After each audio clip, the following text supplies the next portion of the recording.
Got it. Cool. So let's get started. So hi, everyone. Thank you so much for joining us tonight. So my name is Sophia Wong, and I'm the president of the Coalition of Minority Journalists at NYU. So 2020 has been tough for people of color for so many reasons. And so I was actually reading like a Washington Post article the other day. And according to that article, like more than 1,016 people have been shot and killed by police in the past year, among which like Black and Hispanic Americans are killed at a much higher rate than white Americans. So LGBTQ rights are also like face challenges from the Trump administration. So like whether we're talking about like a ban on transgender people serving in the military or issues around healthcare. So like all this racist and sexist words like against minority groups could really be hurtful. And so for minority journalists, like specifically confronting and reporting what happened around us is definitely harsh, but nevertheless powerful, I would say. So thus CMJ, along with like NYU Journalism Diversity and Inclusion Initiatives, presents this event tonight with the goal of like actually elevating the pain felt by many of us and initiating actually an honest conversation about journalism trauma. So it's actually our great pleasure to have Professor Yvonne Latty, the director of Reporting the Nation /NY, and Professor Bruce Shapiro, the executive director of the Dart Center for Journalism and Trauma, share their experience dealing with journalism trauma and the protest for like practices in coverage and self-care. So here's a roadmap of our event tonight. So we will have our approximately 45-minute talk followed by another 45-minute Q&A. So please leave your questions or comments in our chat room, and then we will address them later in the event. So without further ado, let's begin our discussion. So yeah, so either of you can start. Yvonne, take it away. Yeah, hi everyone. I'm so happy to see you all here at our first diversity initiative event. NYU Journalism is trying to meet the moment of now. We're trying to figure out ways to be more inclusive, to recognize and celebrate the diversity within our department, within our institution, and also to support students of color and our allies in really, really tough times. You know, I had this whole plan of what I was gonna say and how I was gonna kick this off. But then today I was editing and I got an alert on my phone that said Breonna Taylor's, the police officers that shot her were not going to be prosecuted at all. And one of them was going to be prosecuted, but for shooting into someone else's home who, you know, they weren't involved in it at all and endangering their lives. But other than that, and my first thought was, oh, wow, you know, I'm a professor and we chase news. And so I pulled the link and I sent it to all the students that I teach, grad and undergrad, and said, you know, if you don't have a story yet for the week, here's something that you can chase. And then I sent it, and then I sat there. And I honestly felt like crying. Like I felt like I took it personally. I felt like my life didn't matter, my daughter's lives didn't matter, and that if anything happened to me or someone I love that looks like me, it would just be, well, they were doing their job. And so then the journalist in me, you know, I started to read all the articles and I'm like, okay, so let me get this straight. Let me just figure this out. So the reason they couldn't be charged was because the boyfriend shot at the cop, and so they had to defend themselves, which is why they shot into this apartment about 40 times. But But then I didn't understand why her family won, you know, a multi-million-dollar lawsuit.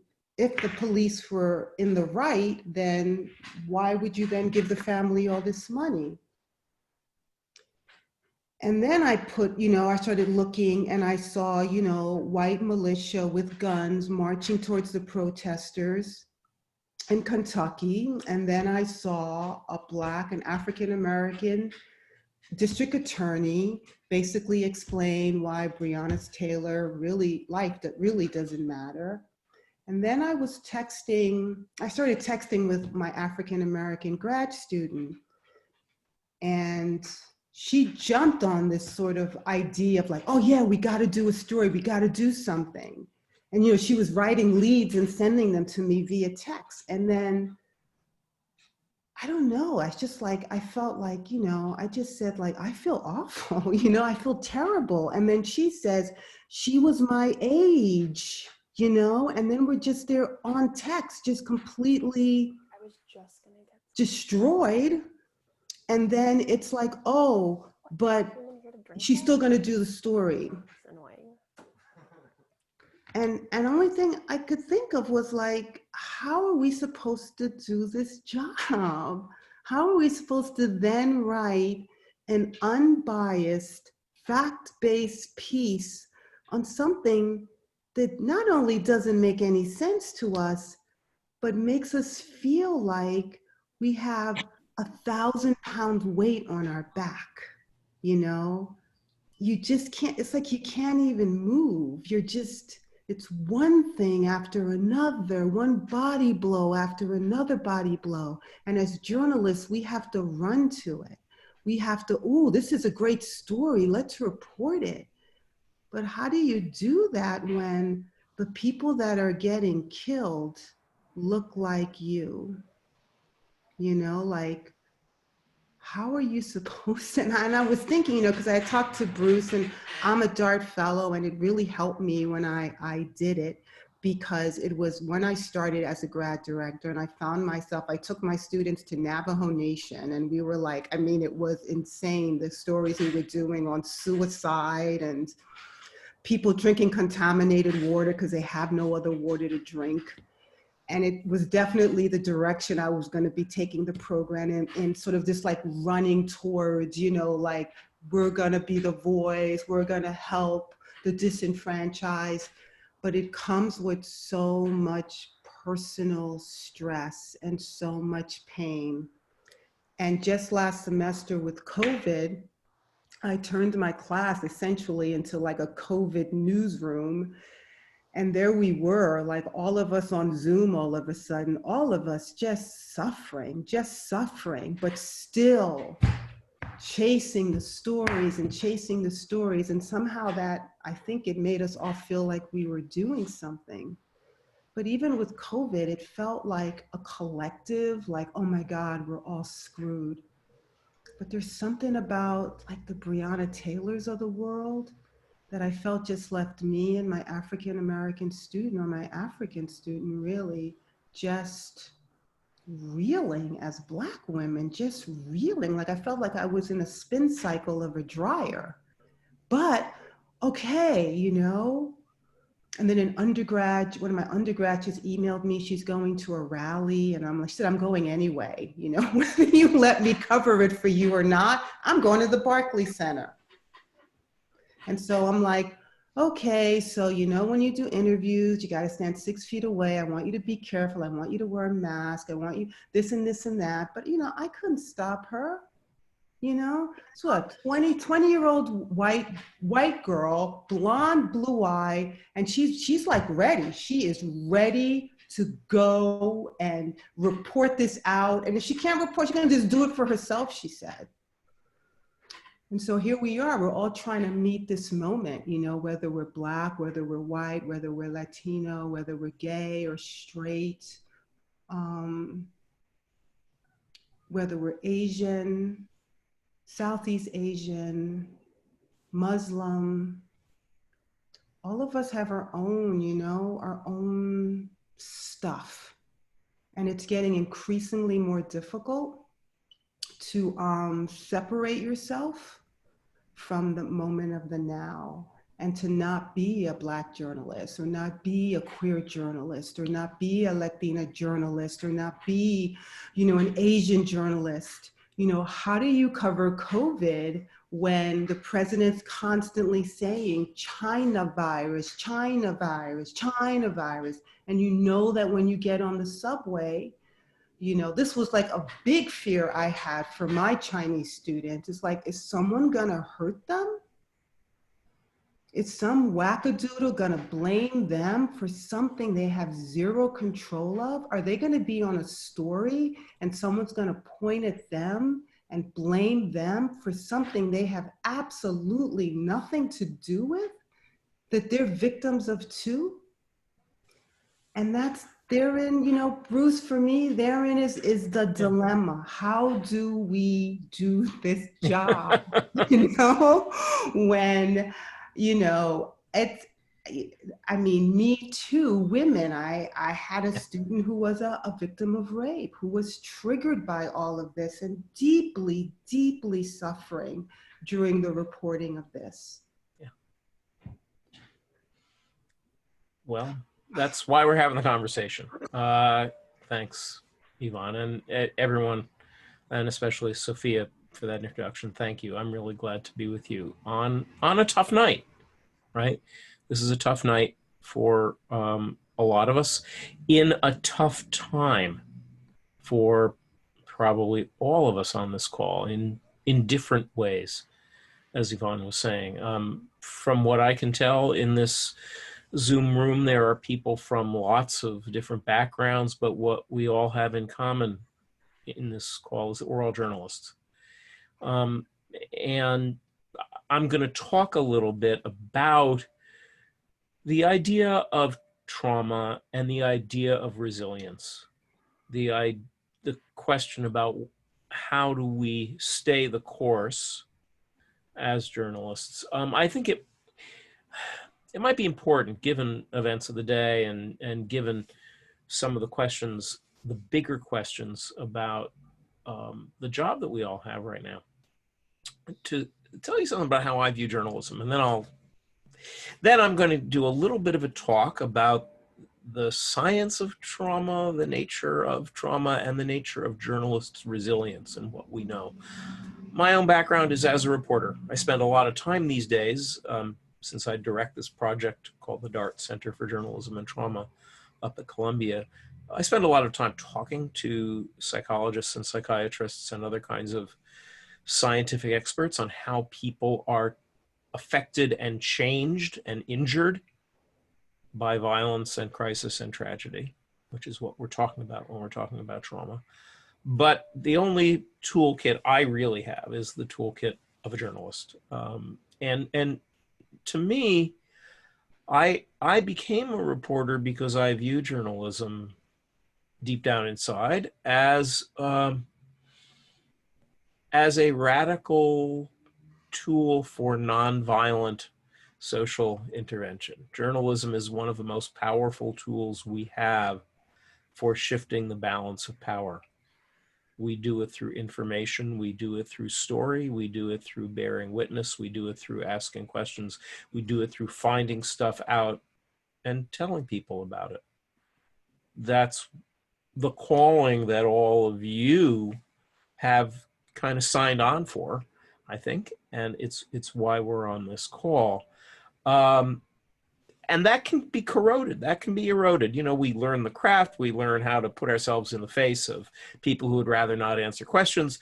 We learn how to meet deadline and cut corners and do all the stuff that we do.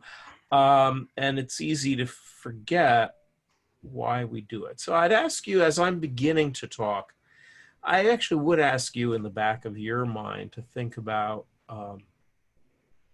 what attracted you to journalism in the first place and why you're here. It's kind of a good question to be asking. I would also, before I launch into the stuff I want to say, I actually want some help from you all here. I think that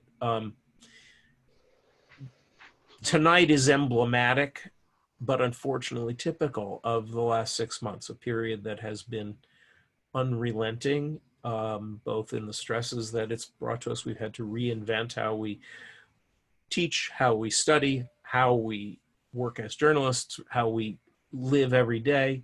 We are dealing with attacks on people of color and attacks on democracy unlike anything in our lifetimes in this room.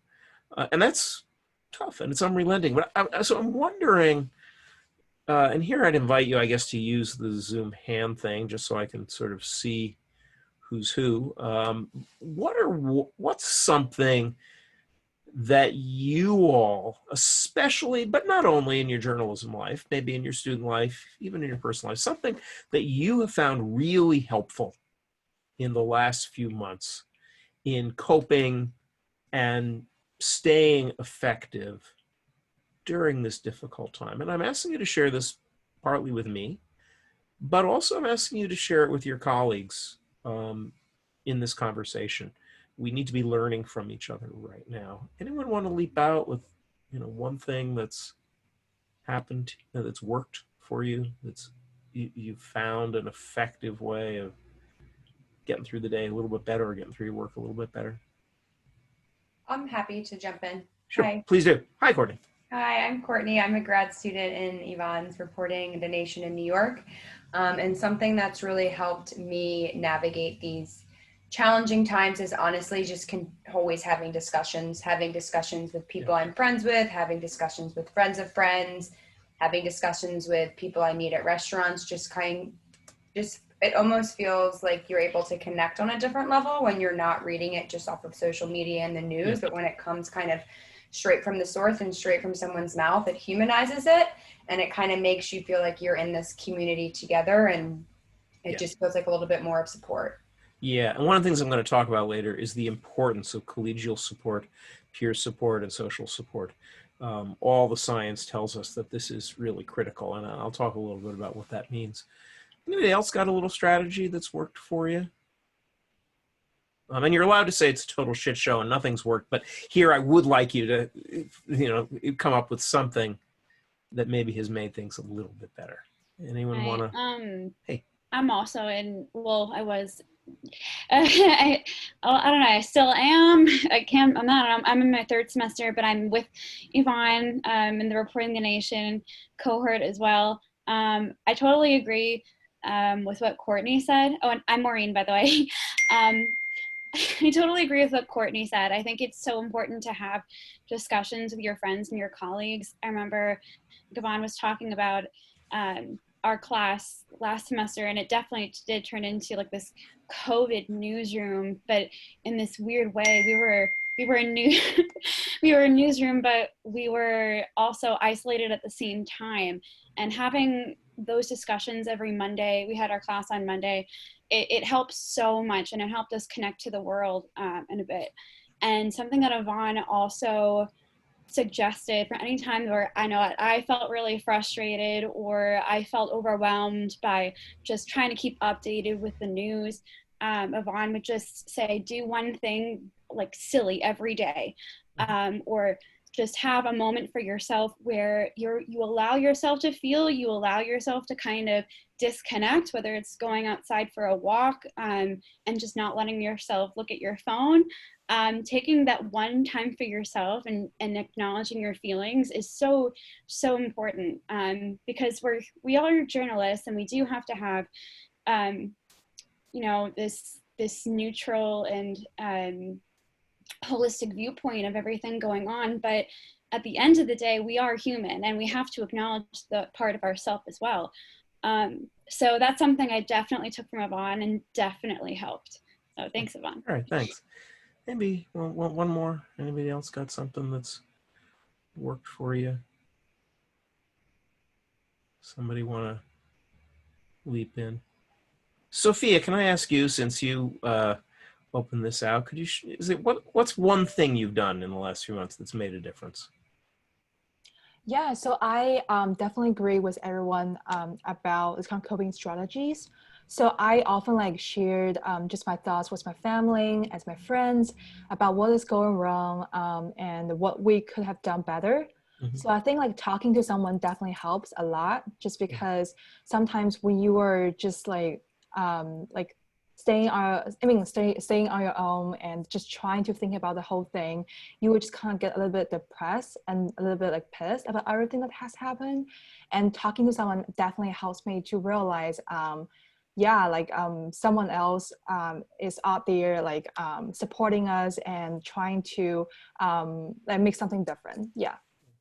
Okay, cool. So this is a good way to start. And I asked you to share this because, first of all, just as I said, social connection is important, but also because right now it's actually your cohort, I believe, who first of all are most effectively reinventing journalism for the COVID-19 era. And the way you are reporting now in your classes is the way journalism is going to look for the next couple of years. Even if a vaccine magically appeared, which we know it won't, the way you're reporting now is what journalism is going to look like. So reckoning with that and figuring out some stuff that works is important. So here's what I'm going to do. I'm going to now do the thing I like least, which is share my screen and call PowerPoint. I'm going to run through it a little bit because I want to talk a little bit about trauma and what it is, resilience and what it is, stress and what it is, and how those play in particular into our lives as journalists. And I'll tell you that just know that for purposes of conversation here, I am talking to you as I talk to colleagues. I am talking to you as I would to a newsroom at the Wall Street Journal or a newsroom at the BBC. I think we have more in common with professionals than anything else. So I am going to call up my PowerPoint, and it's there. Hang on for 1 second.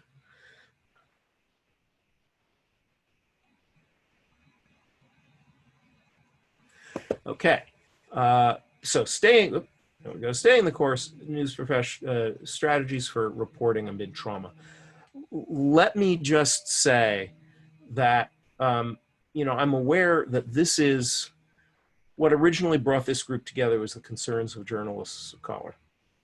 I'm going to talk about trauma from a scientific perspective, a lot of which is universal and biological, and some of which does have particular wrinkles that are related to identity. Could you hold on for 1 minute? Could you hold on for 1 minute, folks? Sorry about that.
Apologies for that, folks. I am back.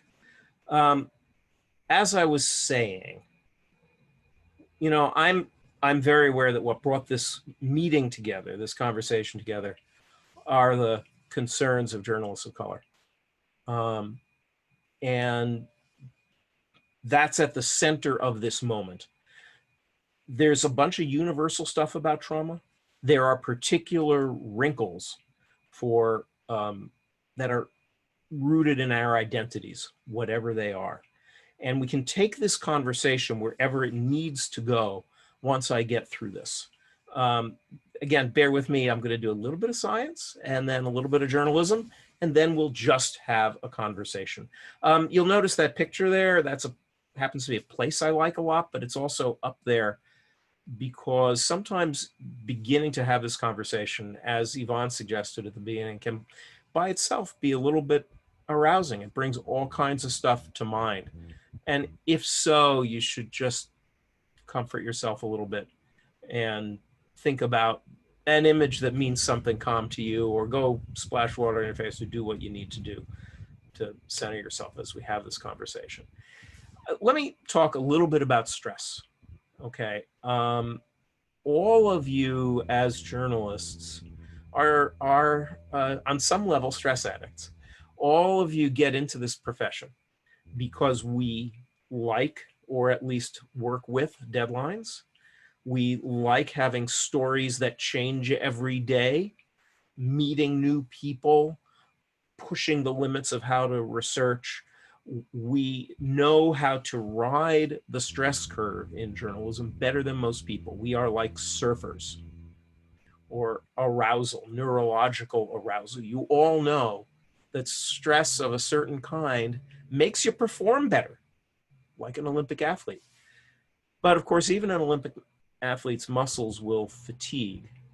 And at some point, if stress is unremitting enough, or neurological arousal is unremitting enough, for a long enough time, as it goes out that bottom axis of that slide, our performance begins to decline. And you all know this. You get to that point where you're too tired to write a sentence, or where stuff you know how to do, you're not doing so well, or where you really freak out or collapse, or at the far end of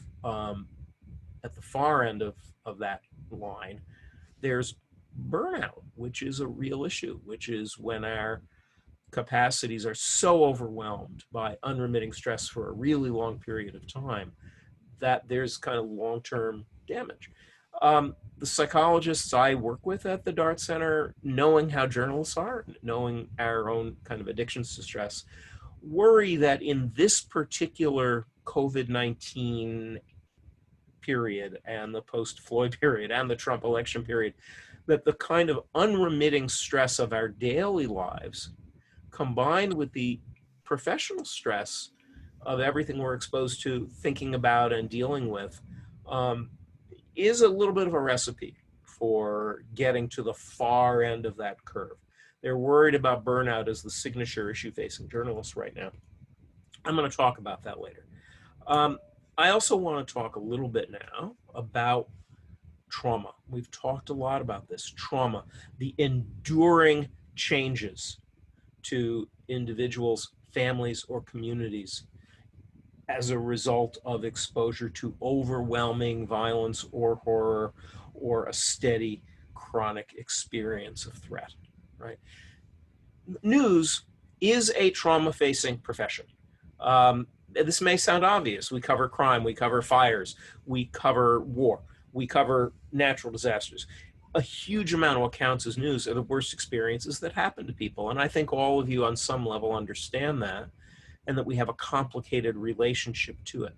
But it's worth thinking about all of the different ways that we encounter trauma, that we add to our kind of trauma load as news professionals.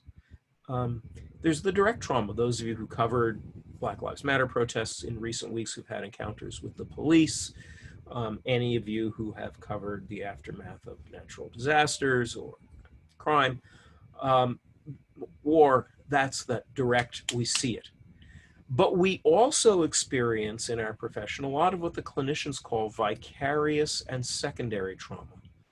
Vicarious trauma, we interview people who bad stuff has happened to, and we do it empathetically. We're making connection to them.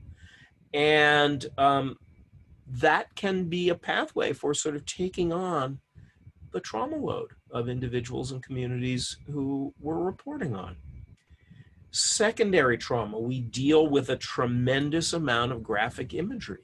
We may have photographs from riots and protests and police violence and crime scenes.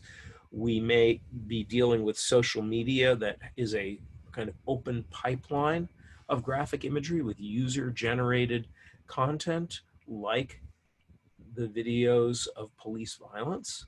And that, I'm going to talk more about that, but that's an established pathway to psychological injury, just like direct witnessing. The profession now is dealing with heightened levels of threat, abuse, and harassment from the outside. So many of these events, and today's Breonna Taylor news fits into this category, violate our moral compass, violate our own sense of safety in the world. COVID-19, same thing. These events are not just newsworthy, they're not just outrageous in an abstract sense. They threaten our own selves, our own sense of safety. And of course, we deal with this over the course of a career. This is a lot, and what's more, all of this trauma exposure interacts with our individual history, which may include exposure to violence and trauma. It may include our personal history and identity. It may include our community identity, as Yvonne was discussing at the beginning of this. There's a collision.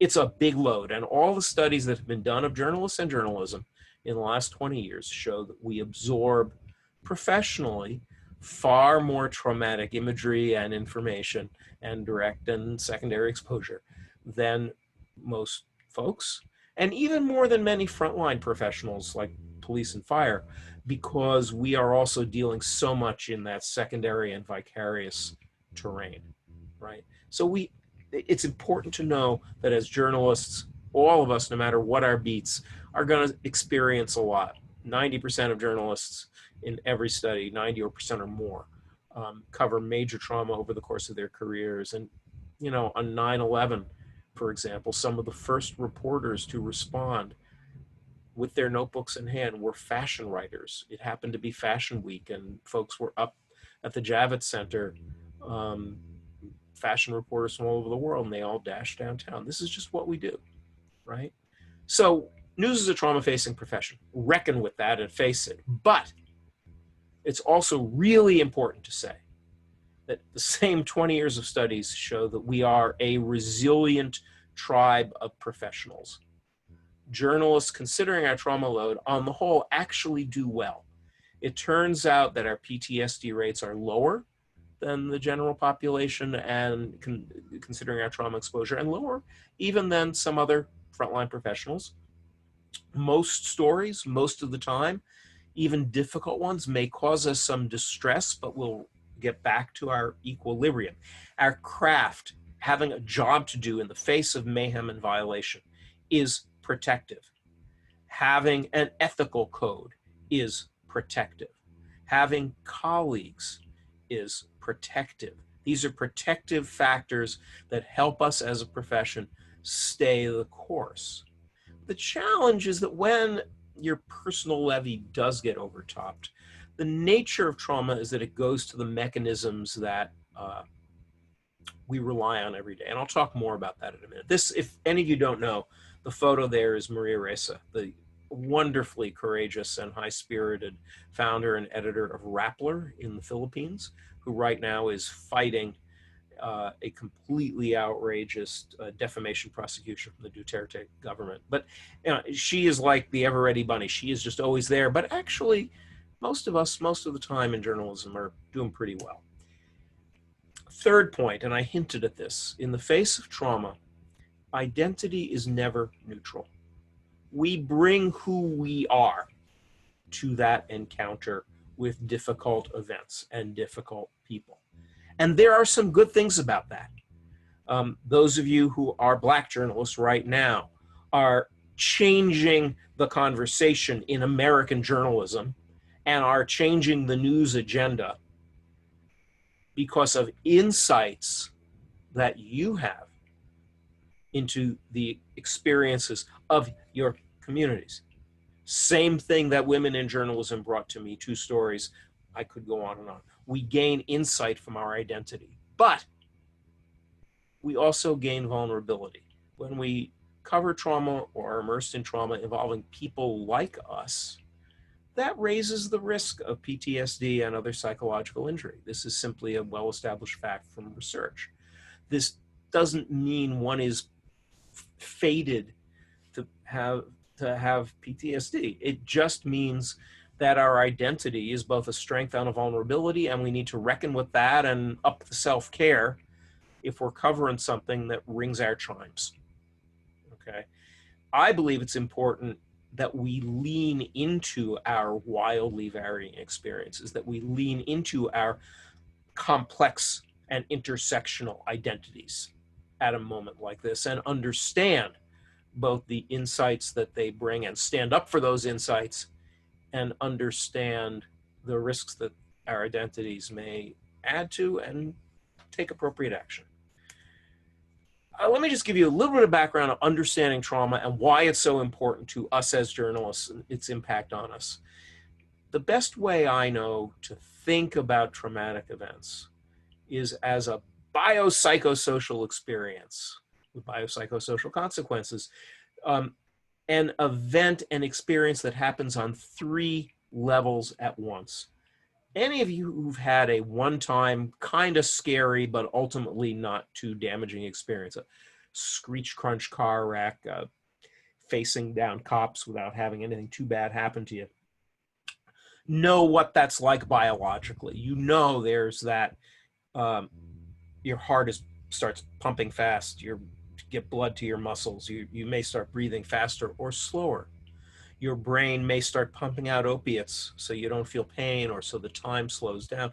There's all kinds of stuff that happens. You're very open to unusual bits of information and may close off others. That's pure biology.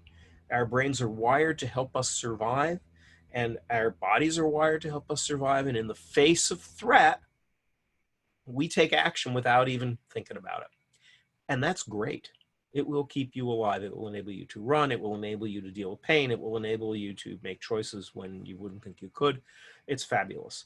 The challenge is that sometimes in the event of a horrifying, terrifying, overwhelming, single threatening event, or a cascade over time of these kinds of distressing events, our bodies and our brains may not recalibrate to baseline. And some of those biological changes, and I'm emphasizing biology because as journalists, we need to know this isn't a matter of weak, strong, right, wrong. It's about biology. Some of those biological changes in the face of threat don't recalibrate. So memory, for example, well, trauma memories are stored differently than other kinds of memories. They're a little more accessible. They come when we don't always want them. And if you're trying to write this year's story while last year's police video is repeating on you, it can be really disruptive. Intrusive memory that comes in the form of nightmares, or that comes in the form of images in front of you, or that comes in the form of flashbacks, or even biological sense memories that come in ways that interfere.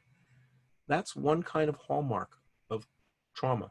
Memories that are too present.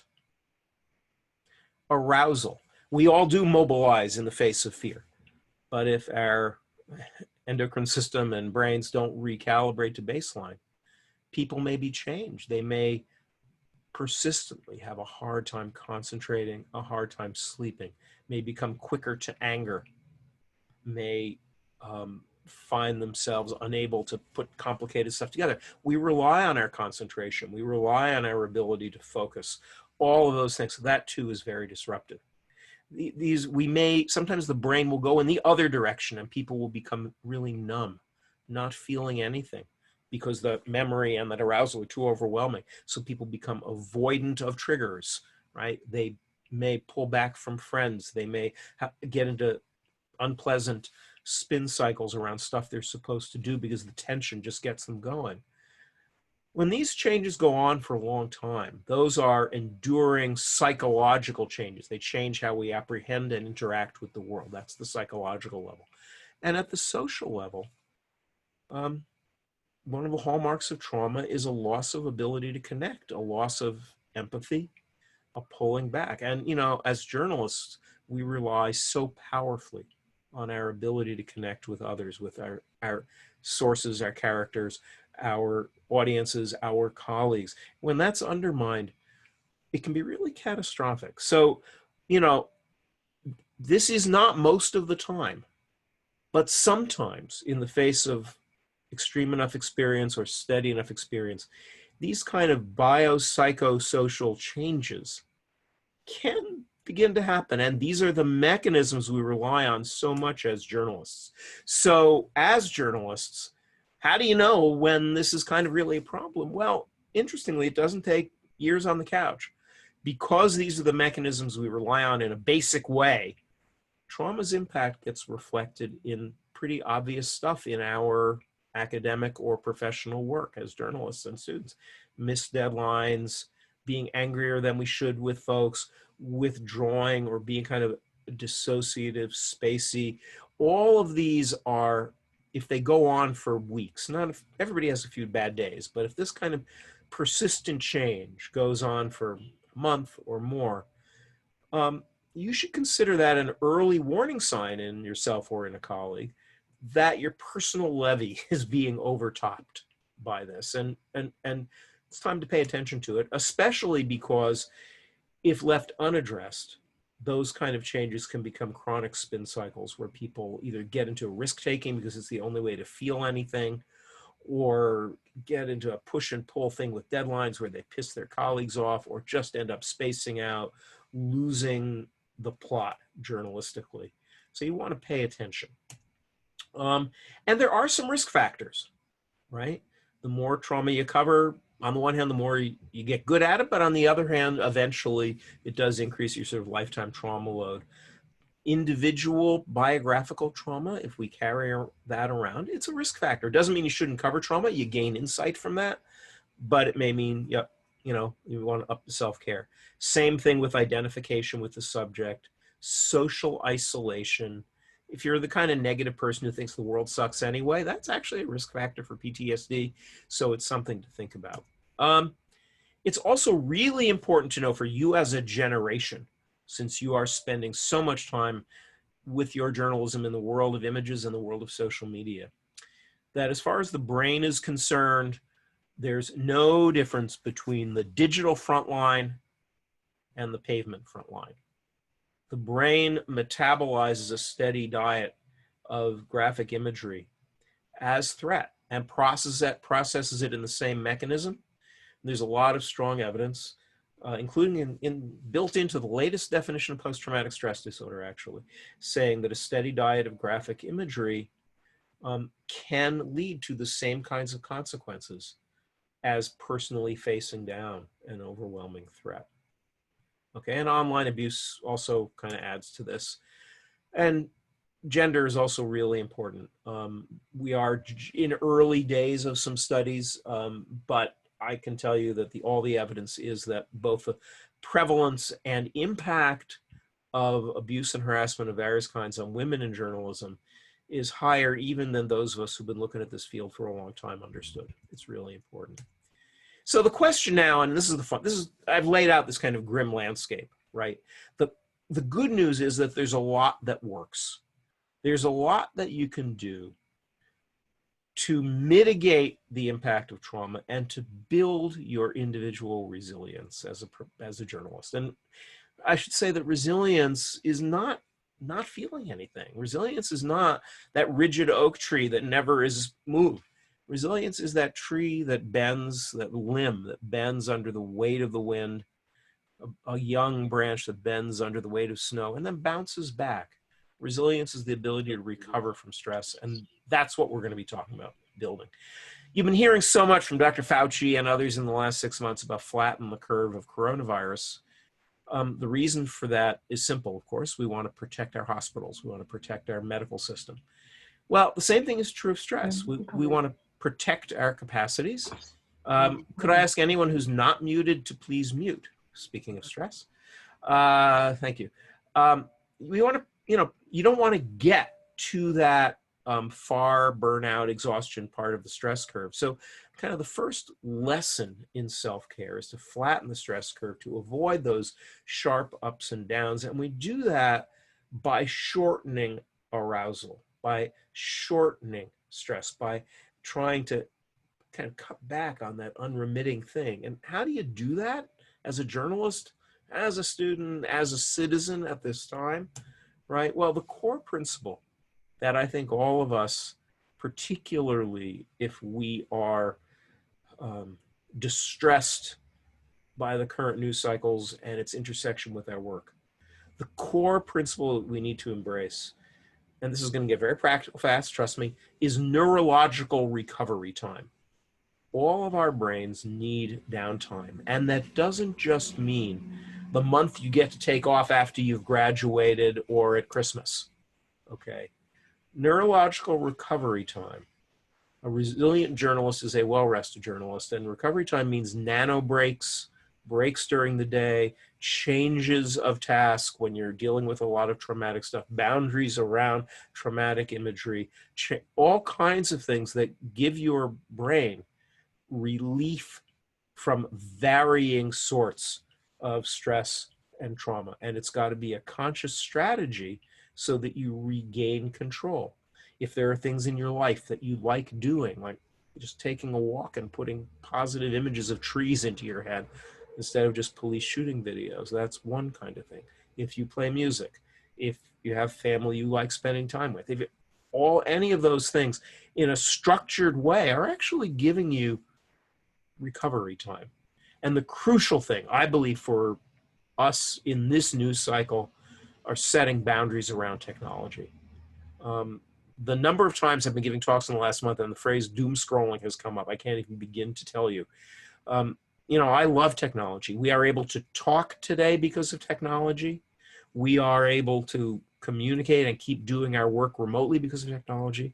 But these tethers are also stress machines. They exist.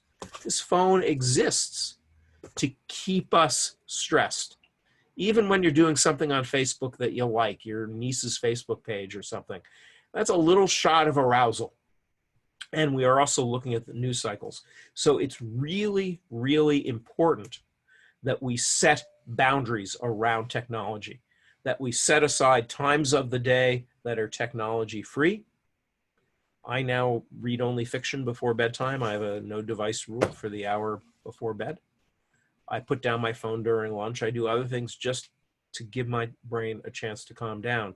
And every psychologist you talk to is going to talk about the importance of this right now. Technological boundaries. I think there are other boundaries within technology. A lot of journalists I know are separating out personal and professional social media accounts so they aren't always trapped in the trolls. That's a whole other conversation to have, but technological boundaries are really important. I believe that every journalist right now and every one of you needs a simple, attainable self-care plan that is suited to this time, that's suited to yourself, and that adheres to a few core principles.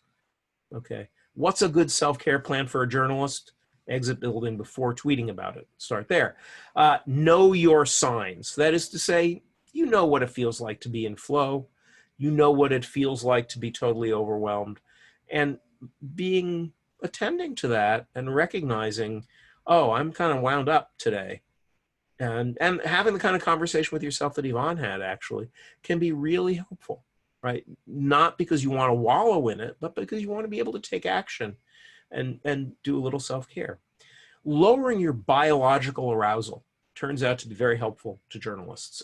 There's a lot of good brain science suggesting that aerobic exercise involves breathing, cycling, swimming, running, yoga, meditation, all of these things which lower our biological arousal also lower neurological arousal and help the brain metabolize and integrate traumatic imagery, help the brain metabolize stress and maintain boundaries in a day-to-day way. So yoga, meditation, aerobic exercise, if you've done those things before, now's a good time to pick them up again. If you do them, you might want to do a little bit more, but you want to find a way of getting to it. Social connection. This came up in the things one of you said, several of you said at the beginning. A lot of studies of journalists have been done in the last 20 years, and they all show that the single most important resilience factor, the single factor most associated with journalists coping well in difficult times, is social connection and collegial support. And the single most important risk factor for PTSD and other psychological injury is social isolation. So we want to take control of that at this time and make sure in a structured, planful way that we're having just good conversations with colleagues. It doesn't mean carrying your heart on your sleeve. It just means maintaining connection, doing those Zoom cocktail hours and coffee hours, doing team projects instead of individual projects, lots of stuff like that. If you're doing a lot of reporting that involves trauma, you want to be pacing the trauma load. That's really important. If you're in an investigative project or a breaking news assignment involving protests in Brooklyn or wherever, understand that you're going to need shots of downtime during the day, during an assignment, to let your brain metabolize it a little bit and be planful about that. And finally, sleep. To a room full of journalists and a room full of students, this may seem a completely insane thing to be arguing, but I can tell you that sleep is where we metabolize trauma, and sleep is where we recover from stress. And when special forces go into various places to assassinate people and do other things, they go with a sleep plan. They don't just go with their weapons and their attack plan. They go with a sleep plan. The more stress and trauma there is in the world, the more we need to protect sleep and the more we need a sleep plan. I'm much more structured in my sleep planning than I was prior to COVID. And I do now do only fiction at bedtime, only on ink and paper pages to keep arousal low. We need to do whatever works to protect sleep. Okay, there are some great self-care apps out there. I like this one. It's called COVID Coach. It's from the National Center for PTSD, which is kind of like the CDC for trauma, except that Donald Trump hasn't gotten to it or figured out that it's there, so they're still doing good science. This has all kinds of useful stress reduction tools and access to knowledge, but there's also wonderful mindfulness apps, and a lot of you probably have stuff like that. I've also been hearing a lot from journalists over the last few months about strategies that have worked, the kind of things you were talking about at the top. Ritualized breaks, I've been hearing a lot about that. Keeping a work journal. A lot of journalists and editors have talked to me about doing a kind of brain dump at the end of the day, not necessarily pouring out Dear Diary feelings, but maybe making a list of people who they interviewed, stuff they got to do tomorrow, quick reflection. Work journals are a very good way of gaining control at the end of the day instead of just rolling into bed. Marking the beginning and the end of the day. Some people go running before getting to their Zoom. I have a very particular coffee making routine I do at 8:30 in the morning now. All of these things, these kind of rituals, are very important to gaining little bits of control in a world that's wildly out of control. No device time I've talked about, and comfort files. Comfort files are those photos, those images that you keep on your phone, that you keep on your laptop, or even that you just keep on your brain. That if you find yourself getting a little jittery, getting a little too angry or hot under the collar, getting a little too aroused, or having police videos repeating on you when you don't want it, you can actively push them out. You call up those comforting images, you focus on them for a few minutes, and it actively pushes out and prevents the over-consolidation of traumatic memory. Psychologists do this. Therapists who treat torture victims, sexual assault survivors, other deeply traumatized people, use a lot of imagery to protect themselves. As journalists, we need to do that, okay? Also really important to all of you as journalists now, and again, this is the conversation I give at the Wall Street Journal, and it's the conversation I give to any student journalist I meet.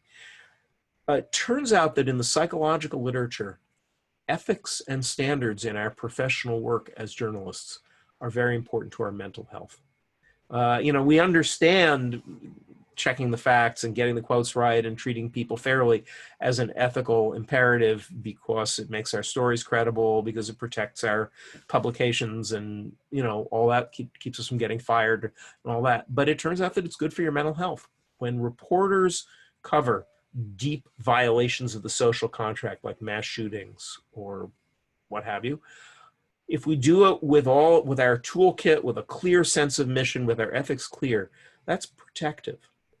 But when journalists covering these violating events themselves feel like they violated their own norms, that makes them part of the problem in their own minds. It leads to what psychologists call moral injury, a sense of ourselves as professionals somehow being implicated in the violation, the very violation that we're trying to address by covering it. This has come up in a profound way within American journalism in the last few months, in a number of newsrooms where Black journalists and journalists of color have responded to editorial choices by their bosses that those Black journalists felt added to the problem. Right? So the New York Times op-ed page, completely irresponsibly, in my view, printing Tom Cotton's op-ed, led not just to a kind of abstract revolt by Black journalists and their allies on the staff, but a distinct sense that the Times was making life more dangerous for Black journalists and more dangerous for Black communities. Same thing happened at the Philadelphia Inquirer, which published a well-intentioned art critic's essay about architecture in a time of moral crisis with an incredibly stupid headline, which was "Buildings Also Matter." And that actually, again, Black journalists at the Philadelphia Inquirer said this show not only shows the problem, it makes the paper part of the problem. And the editor actually resigned, right? That's moral injury. Moral injury is when we feel we're implicated in the problem. And you want to avoid that in your own work. And you want to address it when you see it happening at the institutions you work for around you.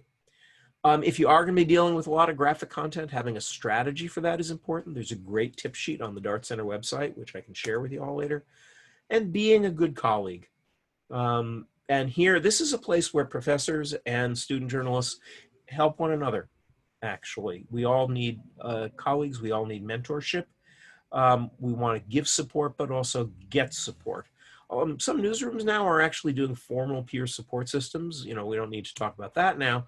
But the core principle that we need to be here for each other, listening to each other, and engaging in some simple strategies, like after every big story saying, what did we do right? And you begin with what did we do right, because this work often makes you feel shitty. So what did we do right? What was challenging? And what are the lessons learned? Doing that individually, better yet, doing it in pairs, doing it as a class, as a news team, that three-part inquiry is an example of how we can really lend peer support. What did we do right? Let's mark our achievements, which the world tends to denigrate. And also we want to know what we learned. What's been challenging? Let's face that directly and not avoid it. What are the lessons learned? Which not only will make your reporting better, it restores a sense of the future. And I think one thing that stuck with me so powerfully, Yvonne, from what you said, was how trauma traps us. This moment right now traps us in the eternal present. That's part of the problem with trauma. So when we ask, what lessons have I learned that I'm going to apply to my next story, my next assignment, my next job, or that I can share with other colleagues facing the same challenges, that's restoring our purpose and future in a world that's trying to keep us trapped in a cycle of arousal and threat and fear. I'm going to shut up, turn off my slides, and we should have a conversation. And again, I apologize for the interruption, just one of those Zoom household failures to communicate. Yeah, thank you so much, Bruce, for that wonderful sharing. Because you not only share with us about this kind of root of trauma, but also like some very useful tips about like what we can do. For example, like just have a simple routine and keep like a journal. All those are very useful. So Yvonne, do you want to weigh in? Like, do you want to add anything? I think it's really good to have like concrete things you can do. I think personally right now, I just feel a little bit lost. Like yeah. And let me say something on that. And I think I'm in the stunned phase or something. And we all are going to have days like that, right? We're all going to have days like that. For me, Saturday was one of those. I used to cover the U.S. Supreme Court, and having Justice Ginsburg die at this moment hit me like a gut punch. It really did. And I spent 24 hours kind of reeling with the implications of it. One thing that some of the psychologists I know who do a lot of work with journalists and understand our particular wrinkles very well, one of the things they're suggesting when we're feeling lost is really about so much is out of control on so many different dimensions that we can't reach out and grab anything, right? You can't put your arms around it. So psychologists are saying something that could be helpful to a lot of journalists, and I've heard back that this is making two lists for yourself. One list is things I can't control. And, you know, we can't control what the hell Donald Trump is going to say tomorrow. We can't control what the NYPD is going to do in Brooklyn tonight. There's a lot that we can't control. But we can also, one list is things I can't control. The second list is things I can control. And you look at the list, there's a surprisingly long list of things you can control. And you look at that and we start to chip away at them, one little thing at a time. I can't control what Donald Trump is going to say, but I can control you know, whether I read fiction or watch some awful cop show before I go to bed. Okay. I can't control what tomorrow's news cycle is going to bring, but I can control my very particular coffee routine, and I control whether I swim every day and keep my arousal low, or whether I get on my bike or whatever it is. And that also applies to the reporting. You know, I can advance one story today. I can make 5 interviews. You know, whatever. But making attainable goals rather than trying for some New Year's Eve grand resolution is the way to go. I would love to hear questions from the room for me or Yvonne, I think in the time we got left. I just want to add on to that. Like, Yeah. one thing that I've been sort of like thinking a lot is kind of like this idea of like, you know, things can be really bad, but like I have my journalism, you know, I have my journalism, and I am not going to let anyone make me into some type of stereotype or a victim. That the biggest act of rebellion I can do is to sort of like live my best life and find joy in my life and not let the darkness, like sort of things that I can't control, take over. And journalism is such a powerful tool. Telling stories is so powerful and cathartic. And it's how I choose to be the best person that I can be. And when I think about it like that, it makes me feel like hopeful, as opposed to, oh, I'm just like another Black woman in America waiting to get me, you know, and how am I going to cover these white people when they hate me? It's just not true. They don't all hate me, you know, and you know who does, you know who does. So you can, you know, you can handle yourself as need be in this field. You shouldn't feel like you can't be the best you can be because of racism. Well, yeah, and let me say something else on that. A lot of us have it's easy to feel that there's no light at the end of the tunnel, right? Or we don't see the light at the end of the tunnel. And when I listen to Yvonne talking, what I find myself thinking is that journalism is the light to the end of the tunnel. That actually is our job now, right? We have a unique job at this moment, and every single well-done story on any subject is modeling inquiry, is modeling thinking, is modeling respect for civil rights, and let alone the reporting that directly addresses some of these issues. I think it's really crucial to say this, that as Yvonne says, we have our journalism, and that's something, however we interpret it through our own experience and our own identity and our own lives. Right? But questions or thoughts from the room on any of this? would you like us to just, speak up or write in the chat? Sophia, you're driving the car here. What works? So you can just unmute yourself and speak up. It's totally fine. So whoever was bold enough to ask the question, go for it. All right. Sorry, here you go. Hi, my name is Kirill. I'm an undergrad at NYU. I'm also in Yvonne's, not also, I'm in her journalistic inquiry class right now, just started journalism, very fresh. But I am wondering, on the topic of trauma and just the general understanding of it, I think, at least for me, I find it very hard at times to separate things like, I guess, dealing with hardship and the problems out there that have to do with my job or my learning, and then trying not to take them home, but them following you either way. Like you come home and you're still so burdened by everything, and you just can't let it go. Like I feel like you need a break from that, kind of restart for the next day, the next cycle. But I find it very hard to return from that and be like, all right, I need to relax now and not think about it. But I always find myself failing at trying to free myself up like that. Yeah.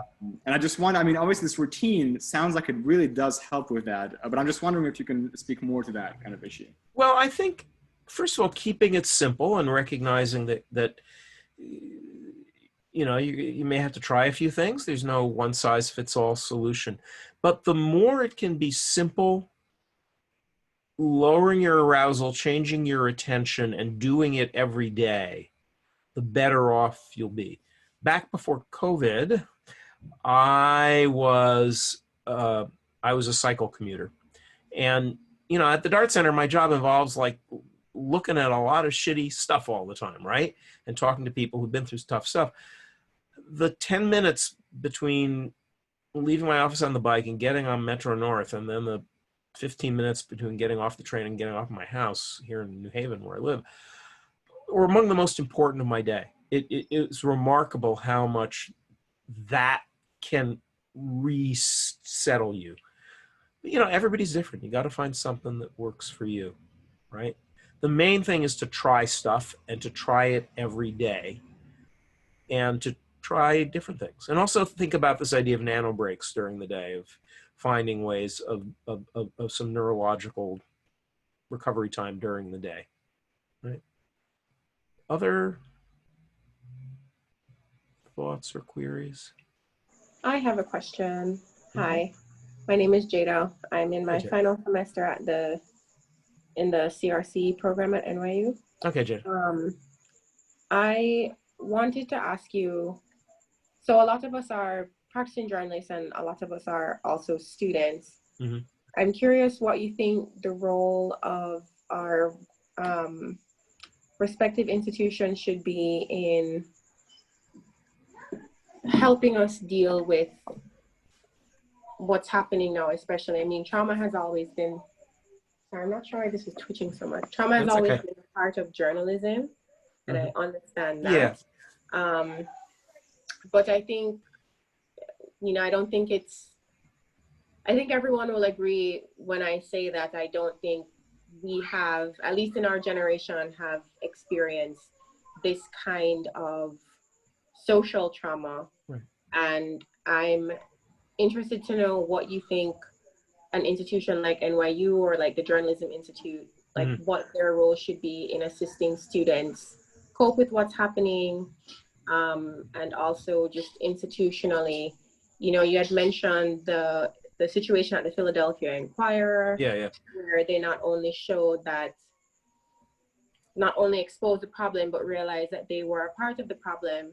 And I think for better or worse, well, not for better or worse, I think it's a fact that, you know, all institutions, whether they be newspapers or institutes of higher ed, have not done their best in making their spaces safe and productive spaces for Black students. I'm just curious what you think. Well, I'll tell you, first of all, I think you're right. And I mean, and I'm sure Yvonne has some thoughts on this too. I think your generation is bringing one really powerful asset to the table that previous generations of students and previous generations of journalists did not have, which is that you as a generation have been talking openly and knowledgeably about the impact of trauma and racism and identity-based harassment and abuse for much of your undergraduate years and for the formative years of your professional lives. This is an enormous generational change. And so, first of all, you folks are in a position to know in some ways better than anyone else what you expect your institutions to do and what they need to do and what issues they should address. Now, I can tell you what I say to news organizations. I believe, first of all, that there is a professional duty of care in journalism. If we are asking people to cover difficult events, and even more so if those events are tied up in their own identities, we have a duty of care, and that doesn't just mean here's counseling services over there, although we want good counseling services and want them relevant to the experiences of students of color, want them relevant to the experience of journalists. We want trauma-trained, skilled clinicians who know what they're doing, given that we have higher than level trauma exposure. But we also want our deans and professors, as we would want our managers in newsrooms, to be trauma aware, to get some of this language so that there's not a generation gap, which I think is exists and is causing a lot of friction in journalism departments around the country right now. So, we want our professors and managers to get some trauma awareness training. We want opportunities as students to get this kind of baseline resources and to be continuing the conversation. I should also say that there's a ton of self-care and other resources on the Dart Center website, www.dartcenter.org, which is free and available, and just grab it and duplicate it and send it around. And also, I would say that if there are resources that you wish we had, particularly at this moment, and you don't see them, let me know, because we want to create them. You want opportunities to take advantage, to lean into your own generational awareness and skill by creating the resources that your colleagues can benefit from. That, it seems to me, is, but you need to be the ones to define what you need. Yvonne, what you got? Hi, Jada. I totally hear you. I'm Black, Afro-Latina. My mother's a Dominican immigrant. I was a grad student at NYU. I was the only Black person, the only Latina in my classes. We've come a long way. When I started teaching here, there were 3 of us. Now there's so many more, and we have our graduate director's an African-American man. You guys move so much faster than my generation. And honestly, sometimes I feel guilty. I wish that my generation did more. I feel like we were the people that took advantage of things without, in some cases, really doing some of the work to make sure it wasn't so messy. And I feel like you guys are suffering from that in a way. But you have really big voices. Yeah. And you demand to be heard. And I really respect that. And I see that with my daughters as well. You don't buy into oh yes, we all have to believe this. We all have to love Biden. We all have to love RGB. We all have to think one way or the other. I mean, I really admire that about your generation. And so what we're doing at NYU, as I think you know, is we have a new diversity initiative. And sweetie, that's my protest. I'm too old to be marching up and down, and I can't do it anyway because I'm a journalist and it just makes me feel weird. But I can do this, and I can make sure that you're heard, and I can make sure that we're all heard, and I could put in the work and the time to make things happen. And mark your calendars for October 6th. We're having a town hall, and we're going to talk about race in our department. And I got to give mad props to Sophia and CMJ. She's awesome. And these guys, these undergrads are rolling up their sleeves and they're getting to work. We're also doing stuff on our Instagram now where we're going to highlight and show our beautiful faces and show that we're here and try to build some community. But you know something?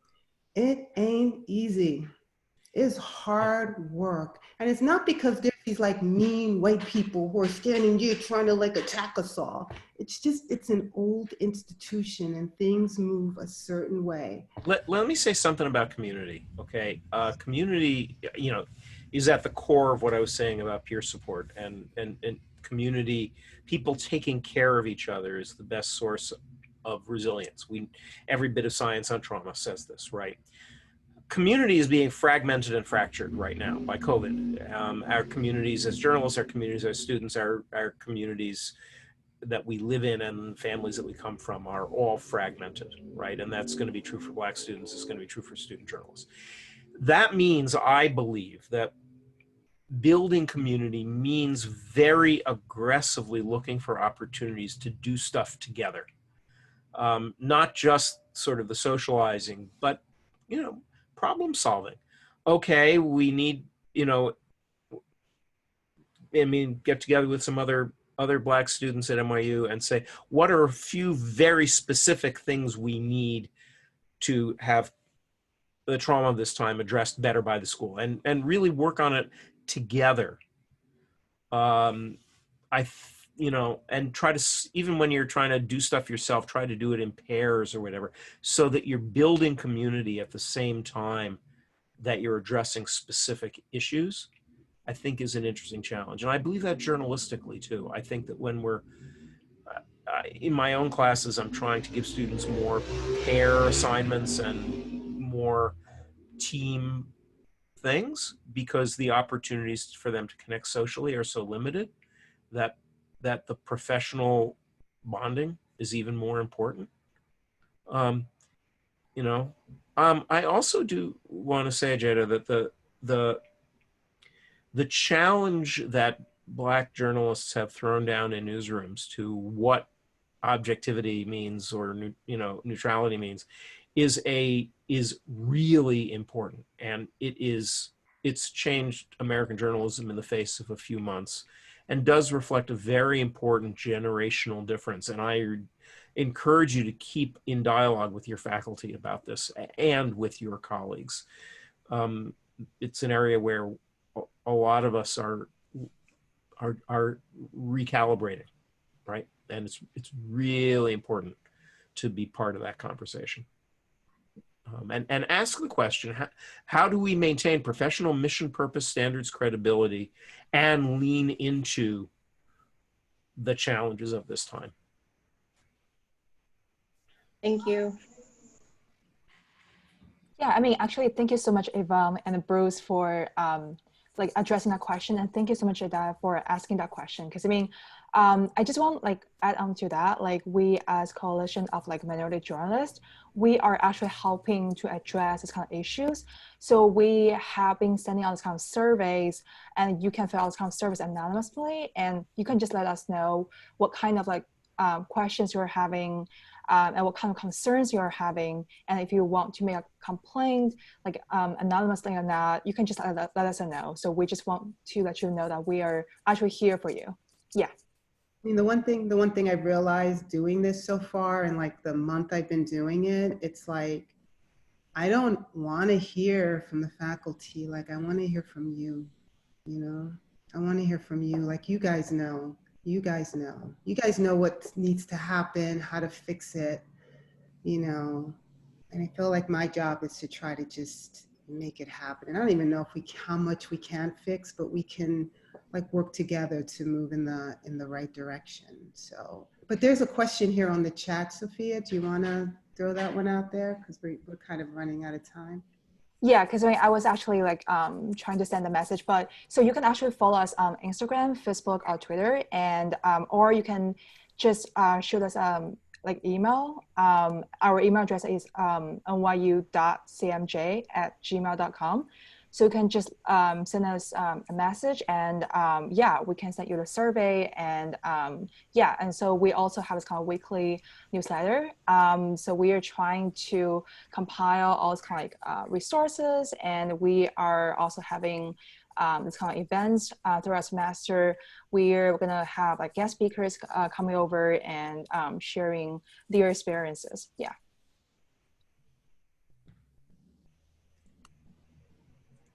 How are we on time? Do we have time for another question or two? There's Yes.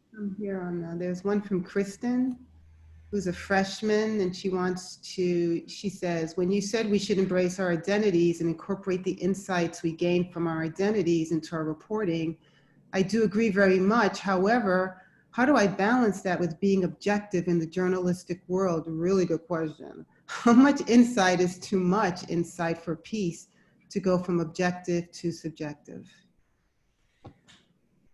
Yvonne, you have any thoughts on that? I think this is sort of the really big challenge right now. It's something that I try to work with my students on a lot because there's a lot of opinion and a lot of editorial, but I do think that who you are as a person helps in some ways for you to understand stories. And so I don't think that you should shy away ever from like using who you are to give you insight. There's no such thing as too much insight. Yeah. Being objective is getting harder. I don't even know if it's anything that really exists in journalism. And the way your objectivity goes out the window really is just by who you choose to interview. I'll tell you, Kristen, I teach ethics, and I actually find myself not using the word objective very much. I'm not a fan of it, although I think it has its roots in a very important process, which is about questioning your presumptions. Objectivity as methodology is important, but it's understood to mean neutrality and understood to mean a particular privilege. You know, it's not useful. I think there's a big difference between objective and fair. And I think that none of us are really objective. We are made up of our identities and experiences. And the question is, how do we interrogate that? How do we make use of it? But also, how do we know what our blind spots are, know what we need to bend over backwards to be fair on?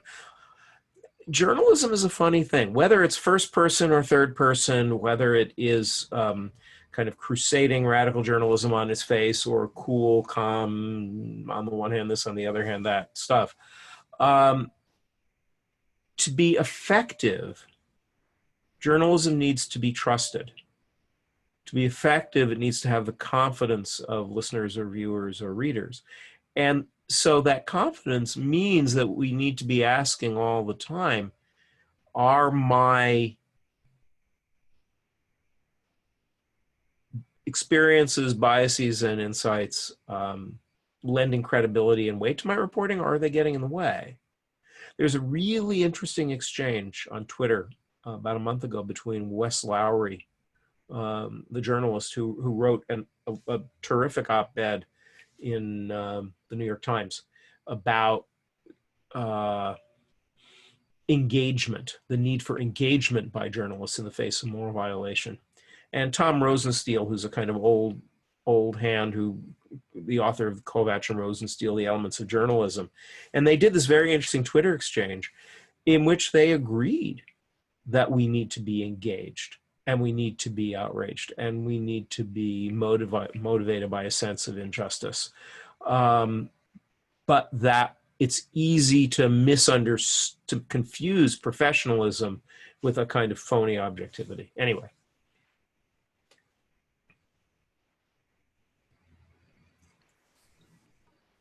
Somebody want to read out, Sophia or Yvonne, you want to read out Alana's question, which I think is a good one? So I think someone sent like, it's more like a comment. Oh, I'm okay, not sure yeah. if she actually wants to talk about it, or Yeah, okay, got it.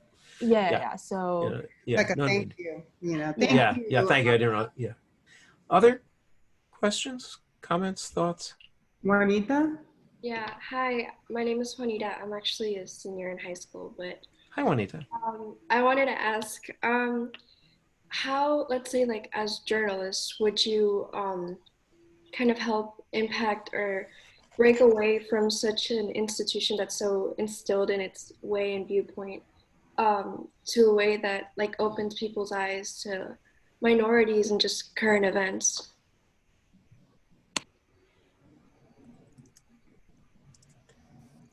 Yvonne, you want to take that?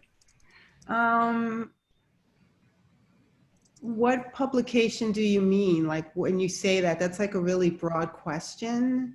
Like, do you mean NYU? Do you mean CNN? Do you mean the New York Times? Is there a publication that you feel doesn't have its eyes open to issues that face people of color?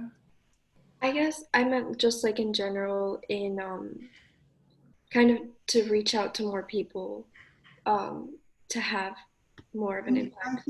I think the best way to make sure that the voices of people of color are heard in newsrooms is to hire more reporters of color. Yeah. The only way to hire more reporters of color is to have more reporters of color going into good colleges and being players when they graduate, and people that, you know, can have the jobs and the internships. I think it's not where I would have thought things would have been in terms of diversity just at a school like NYU. I mean, my program's really diverse, but I think that's just because I run it and I'm diverse. So, you know, I attract diversity. But a lot of the programs are very heavily white, and it's very hard for the one person of color or two to feel like they're heard or to have a voice, and that can affect you when you graduate. And so a lot of it is about just, you know, having more students of color in the pipeline that we then can recruit, and then who could then go on and have fabulous careers. But then just the tuition issue, you know, schools like NYU and Columbia, Northwestern, they're really expensive. So in some ways, you know, and then some students won't even apply because they won't even think that they could get a scholarship. They'll just say, well, that's just too expensive. I'm gonna lower my expectations. So we're kind of in a cycle ourselves as people of color. And that really, the reality is, if you want to have diverse voices, if you want to really go in hard on communities of color, you need to have Black, Latinos, Asians, Indigenous people, gay people really running the show as managers, not just as reporters. And that's been a really hard pipeline to break. Yeah, it is. I would add one thing, which is here, I have a whole other sort of hat to put on, which is as a journalism historian. Journalism is a tremendously flexible and innovative field.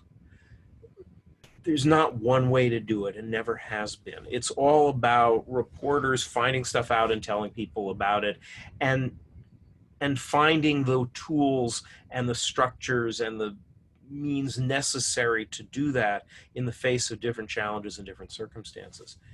It's never been, the good news is that it's never been easier than it is now to start publications or podcasts or vehicles for journalistic work. There's never been a time when, in American journalism history, when the journalism workforce has included such vocal leaders who are such vocal journalists who are journalists of color, who are demanding not only that more folks be hired, but that stories be told in a way that reflects the lived experiences of communities. Okay, so we're in a time of change, and your generation is well positioned, I think, to sort of seize this in a creative way. Yeah, so actually we just received another question from Kristen again. So she was saying, like, with nowadays technology, information is everywhere, which leads to a phenomenon where people start to choose the facts they want. How we do as journalists change that? Whoever wants to like jump on that. Well, let me, Kristen, A, that's a great question. B, I think it's a little bit beyond the scope of this essay. I mean this in a self-care way. That is to say, this is one of these big hairball questions that we can get to best by solving one problem at a time. And one problem at a time is how to get better reporting on police violence. One story at a time is how to get, etc., more persuasive reporting on blah. I believe that in the face of these big structural questions, often the most high impact and change-making journalistic response is to pull back and say, what's the story I can do that's really compelling, that will get people's attention? Not to chicken out, but, you know.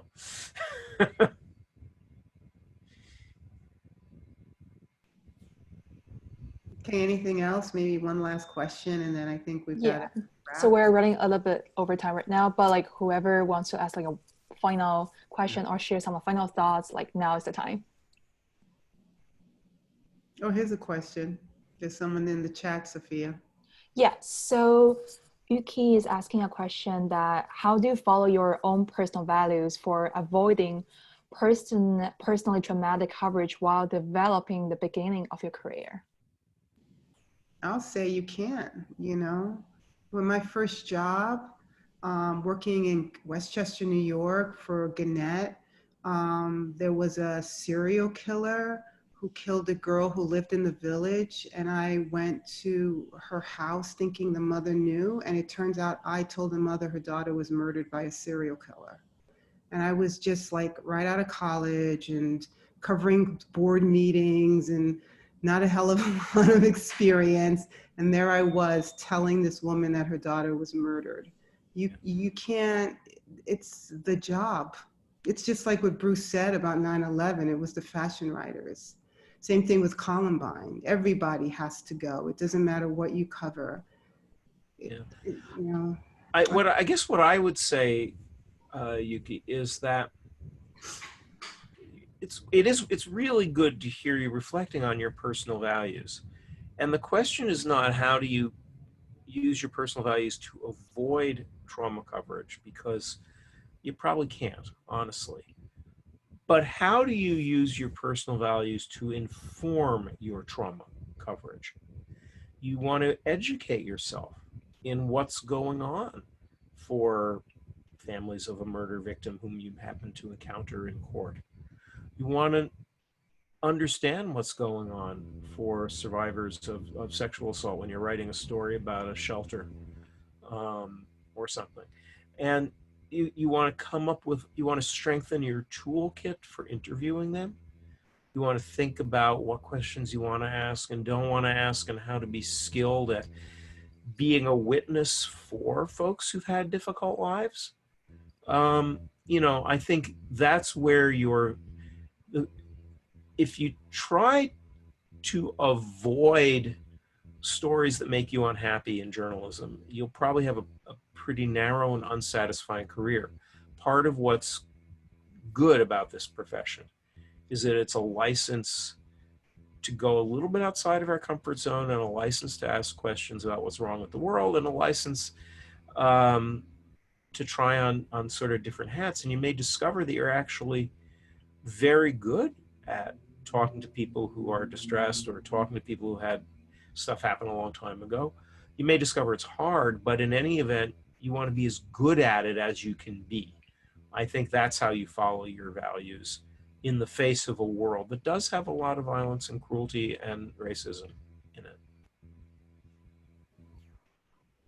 I actually think it's really weird how good it can feel sometimes to talk to someone who's in a lot of pain and allow them to tell their story to you, and to remember and just mark the life of someone that they loved who they've lost. I mean, I found it actually it's a great privilege. Weirdly healing, and sometimes I felt really good about being able to, it was almost felt like a privilege, you know, it really did. Yeah, and frankly, if we, and I know we're a little over time, Sophia, so we should wrap it, but you know, Yuki, my view on this is that if people with values don't tell these stories, then either nobody will, or people without values will tell them, and they'll be told badly. Years ago, I spent a little time in a newsroom in Germany, a local newsroom there, giving a talk like this. There had been a school shooting in that community, mass shooting in school, very much like Sandy Hook.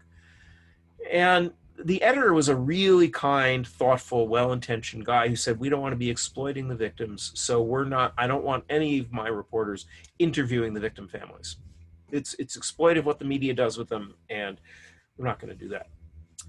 2 weeks after the shooting, this father of the kid who died came very angrily into the newsroom, asked to meet with Frank, the editor, and said, why haven't you called me up? Why hasn't you told the story of my daughter? I want the community to know about my daughter, right? So very often, if we don't tell these stories, people are left isolated and in pain. So, I think I better shut up there or we'll keep going all night. Yeah, I mean, no worries. I wish we could actually continue this conversation. But I mean, I would just want to say thank you so much, everyone, for joining us today. And thank you so much, Yvonne and Bruce, for sharing with us their personal experiences and some very professional tips on what we can do in terms of self-care and what we can do and what we should do, actually, in a world where like we are all stressed because of like COVID-19 or all these kind of very traumatic events happening around us, including but not limited to like this kind of police brutality.